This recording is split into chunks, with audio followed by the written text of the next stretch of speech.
Ang sulat ni Pablo sa mga taga-Efeso, ang ating pinag-aaralan. Twice na nagpunta si Pablo rito, second, third missionary journeys. At nung ikatlong paglalakbay ni Pablo, ay matagal ang itinigil niya sa Efeso. Halos 3 years, more or less, siyang nangaral sa bayang ito. And of course, malapit sa kanya ang iglesyang ito. And no wonder, nung siya ay nabilanggo na sa Roma, ay isa ito sa kanyang sinulatan mula sa kanyang silid bilangguan. At dito in-encourage niya ang mga mananampalataya, ang church sa Efeso, ganun din ipinaalala yung mga blessings nila at hinamon na mabuhay ng karapat-dapat sa pagkatawag ng Panginoon sa kanila. At nung huli, nangaral tayo sa pinaka-last 2 verses of chapter 1, yung paghahari ng Panginoong Jesus. Christ rules and He rules for the sake of the church. Ito yung ating huling nakita. At ngayon, we will now jump to the second chapter. Mga kapatid, ikalawang kapitulo na tayo. Tutuloy ni Pablo ang kanyang sulat at verses 1 to 3. Sundan niyo ako as I read the Word of God, Ephesians 2, 1 to 3. Sabi ni Pablo sa mga taga-Efeso, kayo, nooy mga patay sa inyong mga pagsalangsang at mga kasalanan na dati ninyong nilakaran, ayon sa lakad ng sanlibutan ito, ayon sa pinuno ng kapangyarihan ng himpapawid ng Espiritu na ngayon ay gumagawa sa mga anak ng pagsuway. Tayong lahat ay dating nabuhay sa gitna ng mga ito, sa mga pagnanasa ng laman na ating ginagawa, ang mga nais ng laman at pag-iisip, at tayo nooy katutubong mga anak ng kapuotan, gaya din naman ng mga iba. Manalangin muna tayo as we meditate on the Word of God. Our dear Heavenly Father, muli po ang inyong salita ay aming pagbubulay-bulayan at nawa sa pamamagitan nito ay maalala namin ang aming dating kalalagayan bago namin makilala si Jesucristo na aming tagapagligtas at Panginoon, na kami nga ay patay sa kasalanan, sunod-sunuran sa mundo, sa mga puwersa ng kadiliman at maging sa mga pagnanasa ng aming mga sariling makasalanang puso. At ngayon, nawa, ito po ang ituro nyo at ipaalala sa pangalan po lamang ng aming Panginoong Jesus. Amen.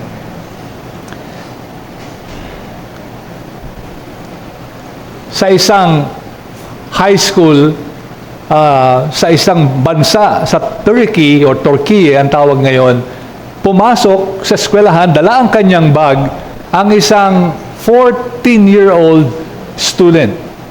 Batang-bata, 14-year-old, dala ang kanyang backpack. And then, to the surprise of everybody, mula sa kanyang bag, ay ang laman pala nito ay 5 baril at meron pang kasamang 7 magazine ng puno ng bala, pinagbabaril yung mga estudyante na nasa 5th grade, 10 to 11 years old. And before the shooting was over, 13 ang kanyang, o 9 ang napatay, 8 yung mga bata na 10 to 11 years old. Pag nakakabalita tayo ng mga ganitong balita na becoming more common nowadays, medyo nakakashock, no? Nakakagulat. At minsan, di natin ma-imagine, bakit magagawa ng isang 14 years old ang ganong karahasan at karumal-dumal na krimen at kaya niyang pumatay ng mga 10 to 11 years old na mga bata. Ito yung isang paalala sa atin na tunay nga we live in a sinful world, mga makasalanan. Hindi lamang sila, kundi tayo rin ay mga makasalanan. Bago tayo tinubos ni Jesucristo, ay nasa atin din ang pusong ito, isang pusong makasalanan. At di natin maiwasan yung contrast sa chapter 1, ano? Kasi chapter 1 parang ang ganda, puno ng papuri, puno ng celebrate ng pagiging hari ng Diyos at ng ating Panginoong Jesus. Tapos chapter 2 parang alam niyo shocking, ano? Parang biglang change of gear, no? Ay ang ganda-ganda ng chapter 1, parang napaka-lofty. Pero ngayon parang bumaba sa lupa at ipinaalala ni Pablo ang kalalagayan ng mga taga-Efeso bago sila maging Kristiyano. Yun, napakahalaga nun. Bago sila maging Kristiyano, ano ang kalalagayan nila? Or, to put it in another way, kung di tayo Kristiyano, ay ito pala ang ating kalalagayan. At itong mga talatang ito, pag-aaralan natin yan, verses 1 to 10, actually, dalawang pangungusap yan, at ang atin lamang i-concentrate muna ay yung verses 1 to 3, na kung saan dito gusto nating makita, na kung ang mga wala pa kay Kristo, ang mga wala sa ating Panginoong Yesus, ay patay sa spiritual or spiritually dead, at nanganganib sa puot ng Diyos. Yan ang ating titingnan. Those who are not in Christ, two things: spiritually dead at nanganganib ng puot ng Diyos. Una sa lahat, tingnan natin yung ating dating lakad. Kagaya din ng mga Efeso, ay ganito rin ang lakad natin. And then ikalawa, titingnan natin kung ano yung bunga ng ganung lakad kung hindi natin kilalanin si Jesus bilang ating Panginoon at tagapagligtas. So, una sa lahat, yung former walk natin bilang mga nung di pa tayo mananampalataya. Verse 1, and you, sabi ni Pablo sa mga taga-Efeso, kaya nga parang nakakabigla, from the lofty sovereignty of Jesus, and then bigla, and you, kayo, in contrast, ito si Jesus, makapangyarihan, tagapagligtas, nagahari, pero kayo, ayun, parang ganoon ang cambio dito ni Pablo, You were dead in the trespasses, dalawang ginamit, trespasses and sins. Sabi ng iba, baka ito yung redundancy. Kumbaga, for emphasis, trespasses and sins, more or less the same. Sabi naman ng iba, yung trespasses ay more of yung mga gawa, acts of sin, whereas yung sin is yung, kumbaga, yung parang pinaka-comprehensive view of evil, yung kasamaan, na yung mga trespasses ay manifestation ng kasamaan na ito. But whatever is the case, pinapakita ni Pablo na ang kanilang dating buhay ay marked by sins and trespasses. And more specifically, ano ito? Ano itong kasamaan? Pagiging makasalanan. Verse 2, in which, so ito, pansinin natin, pinaliwanag ni Pablo, in which, doon sa kayo nasa ganyang estado, patay sa kasalanan at pagsalangsa, in which you once, napansin niyo yun? You once. Mahalaga ma-realize natin dito yung past tense, Dati, nung di pa kayo mananampalataya, kasi baka yung iba nalilito, ano ba to? Ganito pa rin sila. Pero again, pansinin natin, in which you once, dati, bago kayo maligtas, walk. Peripateo, Peripateo, na kung saan dito galing, walk, dito, di ba, meron tayong English na word, peripatetic, Peripatetic. Ibig sabihin, kumbaga, palagala, palapasyal. Kasi yung salitang ginamit niya dito ay literally, yung paglakad-lakad, pero figuratively, ginagamit ito sa paglakad sa buhay ng isang tao. You once walk, lumakad kayo, namuhay kayo. Ganito ang buhay nyo dati. Ano yon? May tatlong bagay na binigay si Pablo. Tatlong marka ng buhay nila dati. Number 1, following, yan, may following, yung salita. Following, ito yung buhay nyo dati. Number 1, following the course of this world. Ayan. Ang buhay ninyo ay sunod-sunuran sa paniniwala, sa tradisyon, sa kaisipan, sa mga mahalaga sa mundong ito. Kung ano yung sinabi ng mundo, you walk, yung buhay ninyo ay inyong ina-align, inyong isinusunod sa mga mahalaga at pinapahalagahan ng mundo na ito. Ikalawa, you also walk according or following the prince of the power of the air. Pagtaka tayo, prinsipe, kapangyarihan ng hangin. Now, alam natin, clearly, ang pinapatungkulan ay walang iba kundi ang Diablo o si Satanas. Kasi itong Ephesians actually speak more than any other book, in the New Testament, or any other letter or epistle in the New Testament about itong mga principalities and powers na ito. Babalikan natin yan, later part of Ephesians. But for now, malinaw na ang pinapatungkulan ay yung pwersa ng kadiliman at yung pinuno nila ay si Satanas. At gaya ng alam natin, ay makapangyarihan itong si Satanas. Hindi ito biro na kaharapin. Kasi talagang makapangyarihan ito at siya'y nag-iimpluwensya kumbaga behind the world, the sinful world, the morally corrupt world. Behind that world ay merong master orchestrator. Walang iba kundi ang diablo. Kaya yung sinabing the power of the air, kasi noon ang paniwala nila merong lower heaven o parang higher heaven, pero dun sa parang lower heaven ng ancient world, yung between heaven and earth, sa tingin nila ay doon na nanahan yung mga masasamang espiritu, And of course meron din mga anghel, Pero yun nga, meron masasamang espiritu. Kinikilala ito ng Biblia.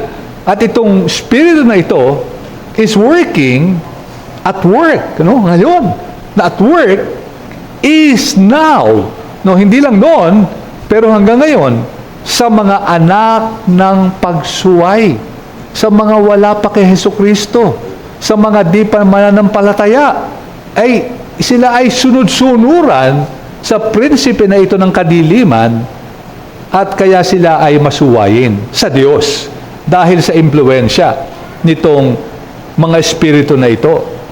And verse 3, panghuli, so following the world, then behind the world, the prince of the power of darkness, Satan himself, among whom, sabi ni Pablo, we, napansin niyo yun? We, isinama na niya yung sarili niya. Kasi nung una, you, Ibig sabihin ba nito, si Pablo ay hindi dumaan sa buhay ng kadiliman? Alam na alam natin, dumaan si Pablo. Di ba, pinag-uusig nga niya yung mga mananampalataya. Handa siyang patayin sila at ikulong, ibilanggo. Kaya dito siguro, kumbaga parang parang automatically isinama na niya yung sarili niya, We all once lived. So walk, lumakad, ngayon live, nabuhay. So more or less one and the same, namuhay saan? Ikatlo, in the passions of our flesh. Andiyan ang mundo, natin tayong influence, andyan ang mga makapangyarihang espiritu ng kadiliman, ni-influence siya tayo, pero sa loob ng puso natin, sabi ni Pablo, kaya tayo nahihila ng mundo, kaya tayo natutokso ng diablo, ay sa puso natin, ay meron din tayong kasalanan. Tinawag na rito, the passions of our flesh. Not that's the physical body, hindi dahil may katawan tayo, makasalanan tayo, pero alam natin, dito ang ibig sabihin niya ay yung laman na self-centered, selfish, under the darkness or slavery of sin. Whoever, sabi ng Panginoon, commits sin is a slave of sin. So yung puso na ito, kaya yung passions nito, sa Galatians 5, nilista dyan, sins of anger, sexual immorality, idolatry, sorcery, jealousy, strife, dissension, drunkenness, lahat ng mga sins and trespasses na yan ay galing sa passions of the flesh. And ang tawag natin dito ay yung epekto ng kasalanan, tinatawag din natin sa theology na total depravity. Ibig sabihin, naapektuhan lahat. At ibig sabihin, bagamat tayo nilalang sa imahen, sa larawan, sa wangis ng Diyos, at naandun pa rin naman, pero nadungisan ng todo. At naging tayo ay likas na masama. Hindi ibig sabihin ginagawa natin yung pinakamasama na pwede natin gawin, kasi somehow merong common grace ang Panginoon, may nagagawa tayong seemingly mabuti, pero ang ibig sabihin ng total depravity, lahat ng bahagi, ng faculties ng ating pagkatao, the emotions, the intellect, the will, lahat ito ay nadungisan at nagdilim dahil sa kasalanan. At minsan tinatawag din nating total inability, yung wala tayong kakayahan na na ipurihin ang Panginoon. No, kasi sasabihin naman ng iba, di ba pastor, marami namang ginagawang mabuti kahit yung di mananampalataya. Totoo naman, meron talagang common grace na parang mabuti, at least humanly speaking, pero sabi nga ng theologian John Frame, 3 bagay kasi ang kailangan para masabing mabuti talaga ang isang gawa sa harap ng Diyos. Kailangan dito, may right standard, according to God's law, merong right goal, the glory of God, and motivated by love and faith in our Lord Jesus Christ. So 3 yun. Pag kulang, isa lang halimbawa yung motibo, just to do good, kulang yun. Hindi naman sa glory of God. Hindi naman ginagawa because of love and faith in our Savior and Lord. Ay hindi pa rin totally katanggap-tanggap sa Panginoon. So ito ang ating kalalagayan. Tayo ay nasa kasalanan, tayo nasa pagsalangsang, sunod-sunuran sa mundo, sa dyablo at sa kanyang mga puwersa ng kadiliman, at yung puso natin puno ng mga mahalay na mga paglanasa, ito ang ating sinusunod. So, anong application sa atin ito, mga kapatid, as we reflect on this? Well, sana, una sa lahat, we recall, sana maalala natin, huwag nating makalimutan, yung ating dating buhay, kung tunay tayong mananampalataya. Alam niyo kung bakit? May kasabihan tayo sa Tagalog, ang hindi marunong lumingon sa pinanggalingan, ay hindi makakarating saan? Sa patutunguhan, di ba? Kasi tama naman no? Pag nalimutan natin kung saan tayo nanggaling, baka minsan yumabang na tayo, no? Ito parang, kasi magtataka ka ang ganda-ganda ng chapter 1, bakit pagbagsak sa 2, parang, nakakabigla, pinaalala yung kasamaan nila, bigla, parang kinontrast na mabuti. I think mahalaga ito, dahil kailangan maalala natin paminsan-minsan, no? Hindi naman palagi, kasi baka mahulog tayo sa pagka-depress, no? Yung taong wala nang ginawa, kundi isipin yung dati niyang buhay, yung buhay niyang makasalanan, baka mawala ang joy, no? Naniligtas tayo. So again, we have to balance. Pero wag din natin kakalimutan. Kasi yan eksaktong ginawa ni Pablo no? Pwede naman sanang, Pablo, ba't naman yung pinaalala mo, no? Dami naman natin pwedeng pag-usapan. Bakit mo pa pinaalala yung buhay namin dati? No? Gusto kong i-contrast nga ni Pablo Later, next message, next Sunday, God willing, pag-aaralan natin yung ginawa naman ng Diyos. But for now, ito ang kalalagayan nila at maganda ring maalala natin. At yan, pag inaalala ko yung buhay ko, alam nyo, minsan naimbitahan ako, mga siguro last month lang, mga 1 month ago, na kumbaga, ilahad ko yung naging buhay ko since high school, kasi high school alumni yung nag-organize. And so, nagkaroon ako ng time to reflect upon my life, para ibahagi ko nga kung ano yung aking naging, kumbaga, journey sa aking buhay since high school. Nung pinag-aaralan ko yun at pinresent ko na, di naman, I think, halos lahat na makikinig, konti lang naman ang Kristiyano, pero isang na-realize ko, ang dami kong sinayang sa aking buhay. No? Yung aking high school life is basically wasted from the point of view of God. Dahil namuhay ng, di naman, ako napakasama noon, pero wala bubulak-bulang, halos di nag-aaral, puro paglalaro, even up to my college years, bago ako naging Kristiyano, 2.5 years, 5 semesters yung sinayang ko. 3 na lang yung natira para kumbaga, ayusin ko nung Kristiyano na ako. So, ang dami ko sinayang. At yun yung aking na-realize, At sana hindi lang makita natin, paminsan-minsan, ay maalala natin, grabe nga pala yung kaligtasan na aking tinanggap. Dahil nung buhay ko, ay hindi ko pa kilala si Jesus, ay talagang walang patutunguhan yung aking buhay. And as we reflect on this, pwede pa nating maisip, baka kung di ako niligtas ng Panginoon, lalo pang grabing kasalanan ang aking nagawa. Hindi ko lang sinayang yung aking high school and most of my college life, baka ang dami ko pang lalong higit na kasalanan.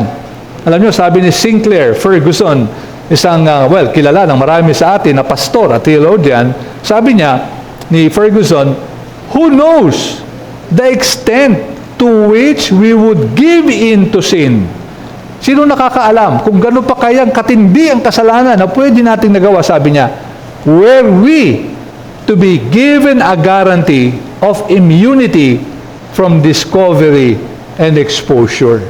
Kung may magagaranti na walang makakaalam ng gagawin natin, gano'n pa kaya daw kasalanan ang ating maaaring nagawa?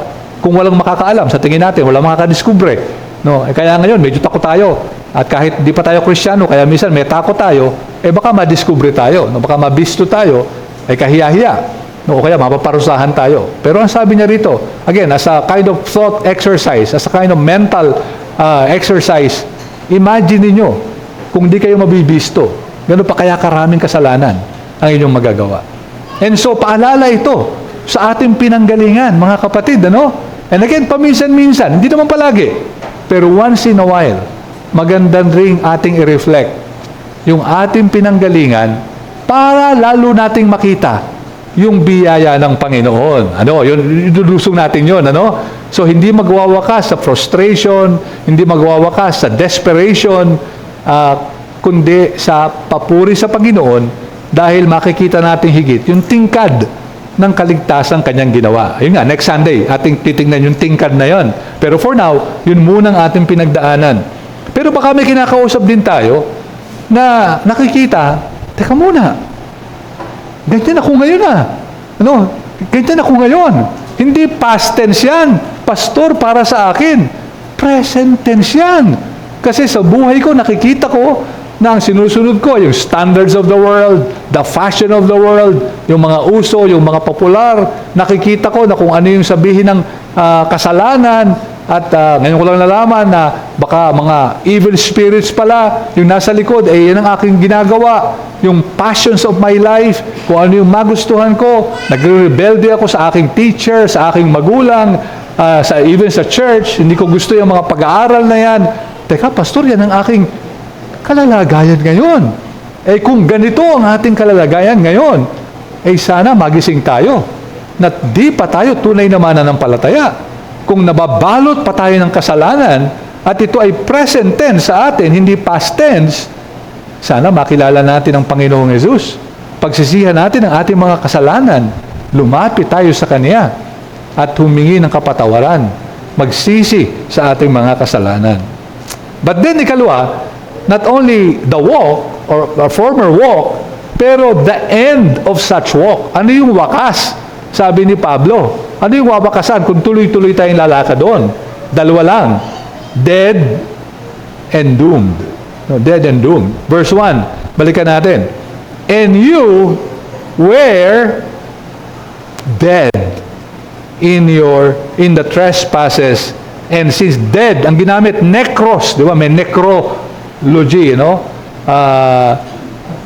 Yung necrological service, necros from the word nekos, corpse, bangkay. No, parang sinasabi ni Pablo, bangkay kayo. No, now of course, spiritually, no, hindi naman literally, pero pwede rin gamitin sa literal, pero dito, dahil buhay naman sila, hanggang ngayon, buhay pa sila, sinusulatan sila. It's a spiritual death.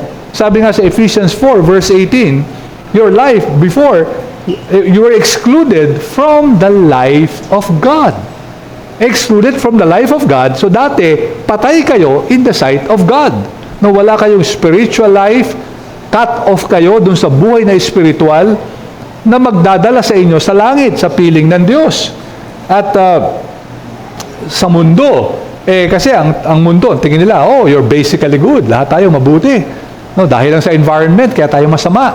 No, yan ang paniwala ng mundo, no? Kundi dahil sa mga impluensyang masama, lahat naman ng tao mabuti. No, pero dito ang turo ng Biblia, lahat tayo makasalanan. In fact, patay tayo sa harapan ng Diyos. Kaya nga, hindi natin mapapalugod ang Diyos. Dahil patay tayo sa kasalanan. And so when we say na patay sa kasalanan, bagamat marami nagagawa, because image of God, maraming magaling sa sports, very creative, maraming mga artists na magaling sa painting, maraming mga musicians, magaling sa music, marami tayong nagagawa by the common grace of God. And yet, gaya na nabanggit natin kanina, we are dead in the sight of God. Ibig sabihin, in the sight of God, hindi natin siya kayang papurihan, wala tayong nagagawang na pwedeng tayo ay iligtas ng Diyos sa ating mga sarili. Hindi tayo maliligtas by ourselves. Kasi nga, patay tayo sa harapan ng Diyos. And in verse 3, ang sabi pa ni Pablo dyan, doon sa dulo na, among whom we all once live in the passions of our flesh, carrying out the desires of the body and the mind, and where by nature kalikasan, by ourselves, nung di pa tayo mananampalataya, by nature, children of wrath, like the rest of mankind. Nilahat na, Nilahat na. Lahat ng wala sa Panginoon, the rest of mankind, who are not in Christ, children of wrath. It's a Hebrew expression, na children of wrath, anak ng kapuotan, na parang sinasabi na yung mga tao na ito ay karapat-dapat parusahan ng Diyos. Dapat kapuotan at parusahan ng Diyos. Na hindi lang tayo patay, wala tayong magawa para purihin ng Diyos, kundi babagsak sa atin ang puot at galit ng Diyos kung di tayo magsisisi sa ating mga kasalanan. He will surely punish sin at kaya nanganganib ang isang makasalanan. And so bilang application, sana makita natin yung panganib na dala ng kasalanan, the danger posed by sin. Una sa lahat, patay sa harap ng Diyos, spiritually dead, at kung magpapatuloy, it will be eternal death sa impyerno. Hindi tayo makakasama ng Diyos kasi death is also separation. And so pag nagpatuloy ang kamatayan na ito, na hindi na kakapuri sa Diyos, ay tuloy-tuloy na. So nakakatakot talaga yung kasalanan. Sana makita natin ito, na hindi biro ang kasalanan. Kung tayo ay patuloy sa kasalanan, tayo nanganganib sa paghuhusga ng Diyos mismo. Isipin nyo kung hindi tayo naging mananampalataya para sa mga Kristiyano ngayon. Pero para sa mga wala pa kay Jesus, nakakatakot talaga ito. Now, hindi kami dito nananakot lang at siguro naman yung mga sermon namin dito, alam niyo, naririnig nyo yung mga palagi dito, hindi naman kami palagi nangangaral na para takutin kayo. Mas gusto nga namin ipangaral sana yung kaluwalhatian ng Panginoon at yung kaligtasan natin. Pero ang banal na kasulatan ay napaka-realistic at matahas ang sinasabi, kung di tayo magbabago at lalapit sa Diyos, ay tiyak ang paghuhusga. Sabi sa Hebreo 10, talatang 31, Hebrews 10:31, it is a fearful thing to fall into the hands of the living God. It is a fearful thing. Nakakatakot ito. So hindi kami nananakot. Mismong Biblia nagsabing, dapat kayo matakot kung kayo mahulog sa kamay ng buhay na Diyos. At sana nga, kung meron tayong kinakausap ngayon, ito yung kalalagayan, maaaring may nakikinig sa atin at na-realize ang mga katagang ito ay nagdi-describe sa kanyang buhay, sa inyong buhay, ay sana magsisi kayo at lumapit sa Panginoong Jesus. Pero kung tunay tayong mananampalataya, sana naman mapuno tayo ng pasasalamat. Salamat, Panginoon. Ayan pala yung buhay ko dati. Alipin ako ng kasalanan. Alipin ang mundo. At anak mismo ng prinsipe ng kapangyarihan ng kadiliman. Salamat na bagamat ako'y patay sa kasalanan, tiyak sana ang kapahamakan ay ako'y inyong iniligtas. And so ito ang ating nakita, mga kapatid, ngayong umagang ito. Alam nyo, sa Argentina, sa isang bayan doon na sinasabing pinaka-violent na bayan. Napaka-violent ng bayan na yun. Rosario, actually, ang pangalan ng lugar na yun. At dito sa Rosario, Argentina, ay merong isang bilanggo na pangalan ay Jorge. Now, itong bilanggo na ito, ang katakataka dito, tuwing Sabado o tuwing umaga ng Sabado o ng Linggo pala, may isang bilanggo diyan na pinapalaya. Pinapalaya kahit bilanggo siya. Pero kinabukasan ng 8:00 rin ng umaga ay kailangan makabalik siya. Ang bilanggo na ito na si Jorge ay isa palang pastor at hinahayaan siya na mangaral sa kanyang iglesia. Just for Sunday. And the following day, pinapabalik muli siya. Ang kasaysayan pala ni Jorge, bagamat siya ay isang, kumbaga parang isang hardened, na kriminal, puro tato, malaking katawan niya, puro tato siya. Pero ito palang si Jorge ay isang dating contract killer. Contract killer siya. At kaya siya naandun, meron siyang binaril. Marami siyang pinatay, pero nakulong siya dahil doon sa pinatay niya na walang iba, kundi si, actually, Jesus pa nga ang pangalan. Jesus Trigo ang pangalan. At binaril niya sa muka itong si Jesus na ito. ang pangalan. At ang sabi niya, bagamat pastor na siya, naging mananampalataya siya sa bilangguan, nangangaral siya ng ebanghelyo, at yun nga, naging pastor siya na eventually. Pero na-struck ako doon sa sinabi niya, na tuwing babalik daw siya doon sa kanyang bilangguan, malimit sa gabi, sabi niya, hindi ko malimutan ang muka ni Jesus Trigo. Hindi ko malimutan. So, niligtas na siya ng Panginoon. In fact, pastor na siya. Nakakalaya siya once a week para mangaral. Pero sa gabi, hindi niya malimutan ang muka ng kanyang pinatay. At dito nga na-realize ko, yes, we've been forgiven. At talagang dapat magbunyi at maggalak tayo sa ating kapatawaran. Pero wag natin kalimutan yung pinanggalingan natin. Na grabe yung mga kasalanan na ating pinagdaanan. At pag atin itong inisip, paminsan-minsan, di naman palaging-palagi, mas lalalim ang ating appreciation, lalalim ang ating pagkamangha na tayo'y niligtas ng Panginoon. Pagamat ang buhay natin, nung una, halos, kumbaga, palayo na ng palayo. Maring, in some cases, iba sa atin, talagang parang napalayo na sa Panginoon. Sana'y masigit nating makita, mas ma-humble tayo, magpakababa ang ating espiritu as we recall kung ano yung pinanggalingan natin bilang mga di pa mananampalataya nung unang panahon. At sana, pag naalala natin to, this will lead us to praise the Lord more, praise our Lord Jesus Christ, appreciate His work sa ating mga buhay, na kung hindi niya tayo niligtas, baka kung saan napunta ang ating mga buhay. Purihin ang Panginoon sa kaligtasan ng bawat mananampalataya dito sa ating silid. Manalangin tayo, mga kapatid. Panginoon namin Diyos, tunay nga, pag amin pong binalikan ang aming nakaraan, ay tunay na makikita namin ang mga kasalanang mabigat, mga karumal-dumal in some cases and many cases. Panginoon, salamat na kilala namin ang aming Panginoong Jesus bilang aming Panginoon at tagapagligtas. At tulungan niyo po kami na always ma-humble, magkaroon ng mababang espiritu whenever we remember yung mga bagay, yung buhay na aming pong pinanggalingan. At nawa nga, ang mga bagay na ito na magpaalala sa amin ng biyaya ninyo, ng pag-ibig ninyo, in that while we were yet sinners, Christ died for us. Ito po ang aming mga samo at dalangin sa kanyang matamis na pangalan lamang. Amen.